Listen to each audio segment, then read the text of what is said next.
Hey guys, what's up? Welcome to Zudi Pickups. In today's video, we'll be talking about Complexcon 2019 Long Beach. So this is my third Complexcon that I've been to. I went to the first one, the second one, skipped the third one, and I went to this one, which was the fourth one. So for me, this is the third. So the first one I went while I was working at Stan Socks, and they had a booth there, so I went with the exhibitor pass. My experience was not like a natural experience that normal people would get. That being said, though, it was really fun. I got to get a lot of cool stuff, meet a lot of cool people, won some raffles. I had a great time. Because of that, the second year around, I was no longer working at Stan's, but I decided to pay my own money to go because I enjoyed it the first year so much. Second year around, I gotta say, I did not have the best of time. I actually made a video about it. It's in my YouTube channel. I'll put the link in the description down below. The main problem I had was mismanaged lines, essentially. There were like these huge lines to get anything, and people were cutting and fighting, and there was like no security. It was just like total chaos, and it was just like, it was not fun. It was, a lot of time wasted waiting in line. So I didn't go the third year because the second year kind of sucked.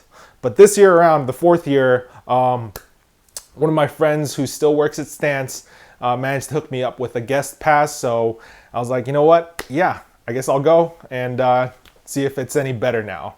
And it turns out it is a lot better this year.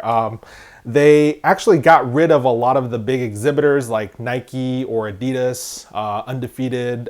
These big booths were gone. Instead, they were replaced with a bunch of smaller boutiques. And these big brands, they were kind of there behind the scenes because they had a lot of collaboration with the smaller boutiques that you could get. However, that being said, the lines were much more manageable, and because there weren't these like super hyped things that were dropping that everyone was trying to kill each other over, it was a lot more pleasant of an experience, and I really liked that. That essentially gave me a lot more time to really enjoy the convention and not just stand in line. I got to, check out a lot of the cool booths, check out a lot of the little smaller brands that I wouldn't have normally seen, went and saw a bunch of cool people, etc., etc. Overall, I had a really good time. So yeah, let's just kind of break it down. So what I want to do is just kind of go over the day, retrace my steps, and like go over all the pickups that I got and all the cool stuff that I saw. So I got there around 8:30 a.m. I picked up the guest passes, and because we had the guest passes, we had early entry, meaning that we could get in at 9 a.m. Instead of the 11 a.m. for general admission. That 2-hour difference, I guess the early entry really makes a big difference actually, because when you go in at 9, there's pretty much like no lines for most booths. So when we got in, I don't know, I was like, where do I go? I didn't really strategize. I didn't really know where I was gonna go. I figured that since Nike and Adidas weren't there, the next biggest booth would be Complexcon themselves. So I just went to the Complexcon gift shop. I've actually never gone to the gift shop before in the previous years of going to Complexcon, but this year I kind of wanted to get myself a souvenir for going to Complexcon, and the line was already about, like, I'd say like 20-30 minutes long at the time, because we didn't like run or anything like that. We were trying to be like civilized and classy and whatnot. But we get there, and while we're waiting in line, they gave us this kind of like gift shop catalog that you can mark stuff off on that you want to buy. So it's like a pretty big catalog, and you essentially just like mark stuff that you want to get on here, and once you get to the register, you give the dude the paper, and they'll ring you up. Unfortunately, a lot of the stuff that I wanted was actually sold out, even though we were like the first, like, I don't know, like 100 people in line. The Crocs were the things I really wanted. They sold out, so I couldn't even get the Crocs. However, I did get this Complexcon Long Beach t-shirt with the Murakami bears on it. You might recognize these bears from Kanye West's College Dropout album. He was the guy that did the album art for that. So, but even this, I had to get in a 2XL because they didn't have my normal size XL. So I figured, I'll just get the 2XL, throw it in the dryer, and it'll probably shrink down one size, and it'll be good to go. I did get some other stuff. I picked up 2 more things for my friend that got me in to Complexcon at Stance. I picked him up a Los Angeles Tommy Flower hoodie, as well as LA Lakers Complexcon collaboration long sleeve. It's still in the bag. You can't really see it. I'm not going to open this because it's not for me. But yeah, I got these 2 things. So thanks for getting me in, Tim, if you're watching. So yeah, the checkout system was pretty interesting. Once you bought your stuff, you got your receipt at the register, but you didn't get your items. You had to go back upstairs, and there was like a gift shop pickup line, so you had to get in like a second line. And once you got through that line, they would just give you your merchandise once you showed them your receipt. So I guess, but I didn't really mind because that line didn't really take that long, and the overall process was pretty smooth. So once we got our Complexcon merch, we decided to go back down, and the next thing I wanted to hit up was the PacSun X Fear of God Essentials collaboration booth. So they had a pretty big presence there, and I was waiting in line for the PacSun stuff, and lo and behold, I see Rax Hogan, and he's doing his get in line interviews. It's essentially like this show where he like interviews people that are waiting in line for like hype stuff, and kind of like tries to expose people that don't know like anything about what they're buying, and they're just trying to buy for the resale. Anyway, I saw him in line, so I like hollered out. I was like, Rax, Rax. And yeah, he came over, and I got to do a little interview with him. and embarrassingly enough, I got like one of the 3 questions he asked me wrong. He asked me where Jerry Lorenzo was born. I said like LA. And he said no, like apparently he's from Sacramento. So oops, got that wrong. However, I got the other 2 right. And he did hook me up with a t-shirt from his new brand called Gray Skull. So yeah, that's pretty dope. You got the Skeletor meme graphic on the front there, and on the back you got some co-branding from another streetwear brand called Maybe Today New York City, a project from one of your own. So yeah, shout out to Rax for hooking me up with the sick Gray Skull merch. Love it. So anyway, after I'm done with the interview, I'm like all flustered. I'm about to go in, so I finally get into the booth. I totally forgot to like take pictures or video because of the whole interview situation. I was just trying to buy stuff. But essentially, they had 3 exclusive items to Complexcon Long Beach. They had this t-shirt that says Essentials Long Beach on the back here. And on the front, it just says Essentials, Fear of God, in this kind of like gold foil type of material here. It's kind of, I don't know, it's like, it's not printed on, it's kind of applied. So it might fall off, I'm not exactly sure, but they had this t-shirt, and they had essentially like this exact same thing in long sleeve, the long sleeve version of this. And finally they had a mustard yellow crew neck, which had the same Essentials Long Beach graphic on the back, but the print was in this kind of like gray 3M color. And honestly, I thought the crew neck was the sickest thing, but they had already sold out at that point because we're like maybe an hour and 15 minutes, hour and 30 minutes into early access. They'd already sold out, so I couldn't get the crew neck. Instead, I opted to go with the sweatpants that were the same color. So these are the Essentials sweatpants. They are in the mustard yellow colorway. As you can see, you have the signature Essential branding right here. Right above the crotch area, you got the signature super long drawstrings from Jerry Lorenzo. And yeah, I mean, this is like a pretty solid pair of sweatpants, nothing very special. You got some branding going on here. It says Essentials Fear of God right under the left knee. And this was kind of like the same color the branding was on for the mustard crew neck that I wanted, but I couldn't get. But you know, this is a nice consolation prize. I like how it's not super tapered. I'm not the biggest fan of Jerry's like zip sweatpants that everyone really likes, that are like really skinny towards my ankle. I don't know, I think my legs are a little too thick to really rock that. But these kind of like baggier sweatpants are perfect for me, so I was very happy with this pickup. So I only got those 2 things from the Fear of God booth, but that's kind of all I wanted, and I was out. So after that, we just decided to walk around a little bit and check out all the other booths since we kind of got what we came for. We got the big things out of the way. So about here is when the clock struck 11 o'clock and the floodgates opened and all the general admission people started coming in, and the lines were starting to get longer. But I mean, I'd already gotten like the things I really wanted out of the way. So at this point, I was just kind of like perusing, kind of checking out all the booths. And I noticed that there's some really cool booths. There's actually a lot of like cool Korean cultural presence that was there. So first of all, there was this brand called Rip and Repair, which I believe is like a streetwear brand based out of Koreatown in Los Angeles. And they had a lot of apparel with very heavy Korean motifs. And they had this super sick custom Chuck 70 out. As you can see, I'll throw up a picture. It has the student camouflage pattern from like 1970s Korea. Like my dad's generation used to wear this in high school and stuff like that. And on the medial side, you can see that you have like a taeguk right around the Chuck Taylor logo. So it's super sick. I really wanted to get this, but they did not have them in my size. They didn't, apparently they only had up to size 12. I'm a size 13, so I can get them. They did say they were restocking on their website in a little bit, maybe in 2 months. So hopefully by then they might have a size 13. So fingers crossed. Another cool Korean influence that I found was at the Ubiq Atlas booth.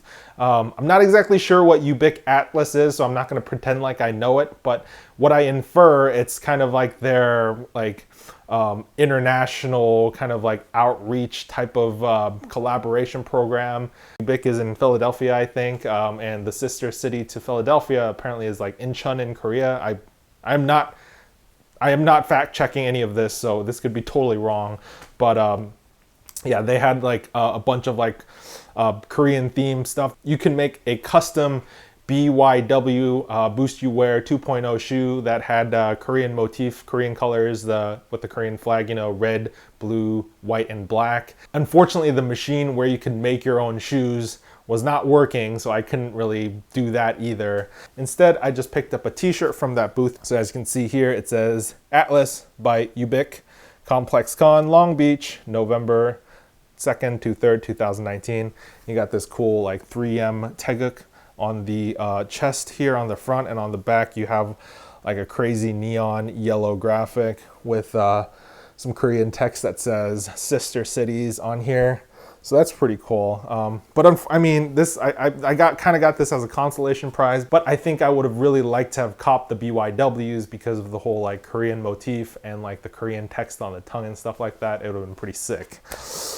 So after we checked out these booths, we're getting hungry, so we headed out to the First We Feast Lagoon, and that's kind of like the food truck area. In the previous years, they had the food trucks like in a parking lot out back, like on this like concrete slab. It was not the most ideal eating experience. This time around, they moved the food trucks out to the back by like a more grassy area next to this like artificial lake, and it was a little bit further of a walk, but the area was a lot more pleasant. They had a ton of food trucks. We decided to go with like some fried chicken sandwiches with some truffle hot sauce. We got a longanisa, hot dogs. So, I mean, the food options were great. I mean, Complexcon obviously always has great food trucks. The only problem I have with them is that they're a little bit expensive. Like, food trucks are expensive, but once you're at like a convention, like they charge like $3 more than what they normally charge, making it like super expensive. But anyway, the food was pretty good. I'll throw up some pictures here. And afterwards, we decided to go back inside to check out some more booths. We did see, so one of the cooler booths that we saw was the Feature Vans Vault collaboration. So Feature is a sneaker boutique from Las Vegas. So they had this kind of like cool casino style booth where they made it look like the inside of a casino.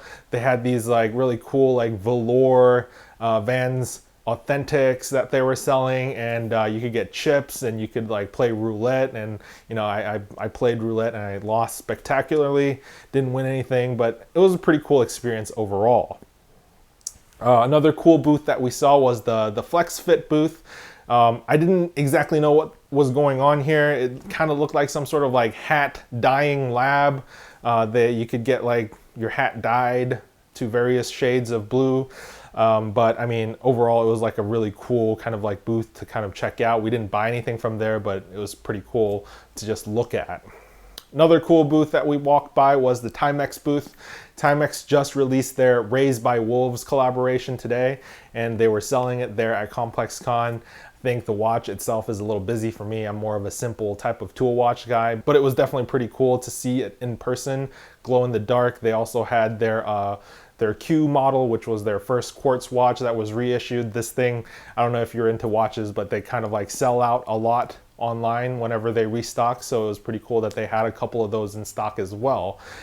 So, I mean, they had actually a bunch of other watch booths. I know that Fossil Watches was there and G-Shock was there, but I mean, I checked out their booths. They didn't really have anything super special. I don't think a lot of people are coming to Complexcon to cop watches.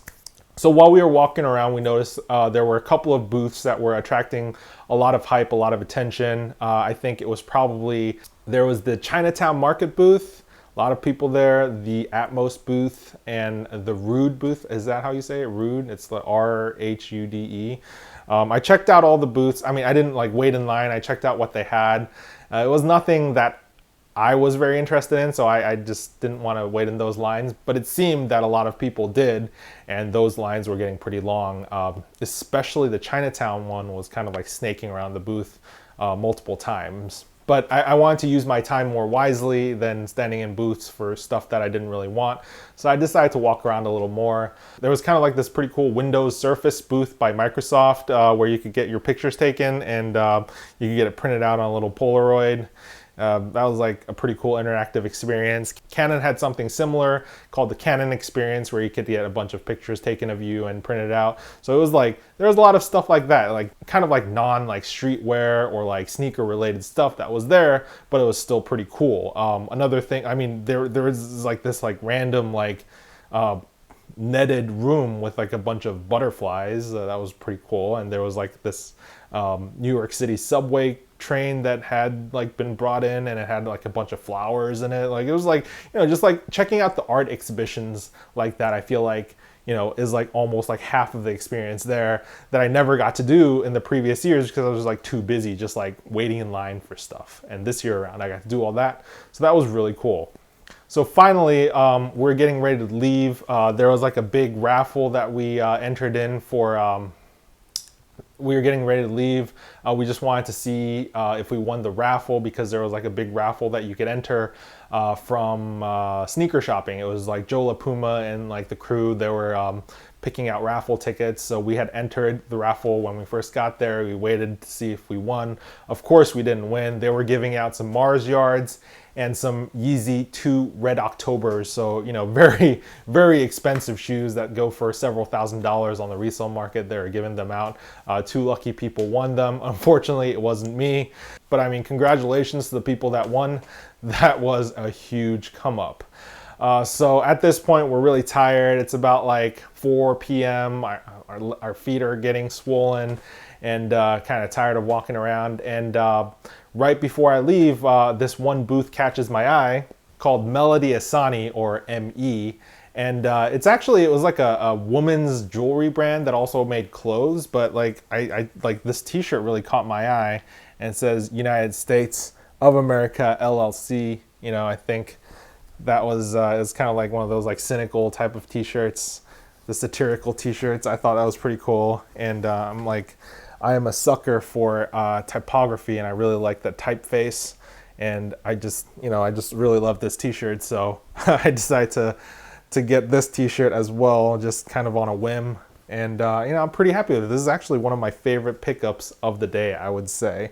So yeah, picked that up on the way out, and afterwards we were done. We just headed out. We headed out around like 4:30, so we were there for like 7.5 hours or so. So yeah, I mean, we did a decent amount of shopping and looking around.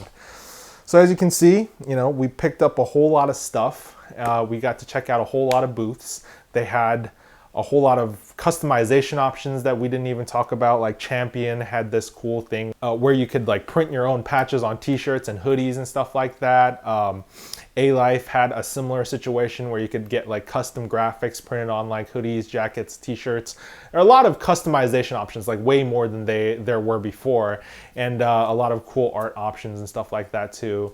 And of course, like, I mean, we didn't even go, but like there's a lot of like music and stuff like that going on the stage next door.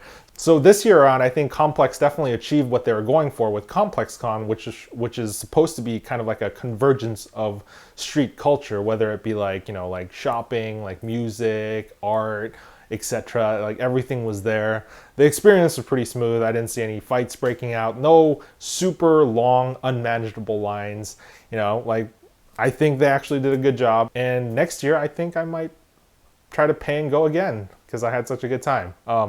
Oh yeah, and I almost forgot. I also saw Steve Aoki and Takashi Murakami. And literally they were like maybe like 10 feet away from me, so like super close. And as well as like a bunch of other YouTubers that I watched. So yeah, it was like a pretty cool place to go celebrity watching too. I think that pretty much concludes everything I have to say about the day. So yeah, if you guys have any questions about Complexcon, leave it in the comments down below. And once again, thanks for watching. I'll see you guys in the next one. Bye.